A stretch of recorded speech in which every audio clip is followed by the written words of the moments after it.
Ono što smatramo jednim od svojih temeljnih poslovnih principa, ono što je naše trajno opredeljenje, to je društveno odgovorno poslovanje.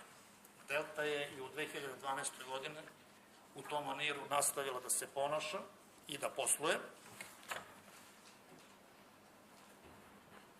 I u periodu od prethodnih 5,5 godina uložili smo u društvenu zajednicu 25.373.000 eura. Do sada o tome nismo previše pričali.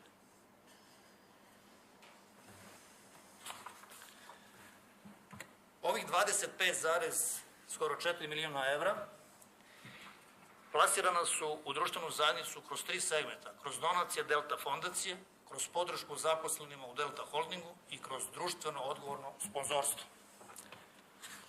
Donacije Delta fondacije u prethodnom periodu od 5 godina bile su 8.107.000 eura, podrška zaposlenima u Delta holdingu 4,5 miliona eura i društveno odgovorno sponzorstvo 12,76 miliona eura.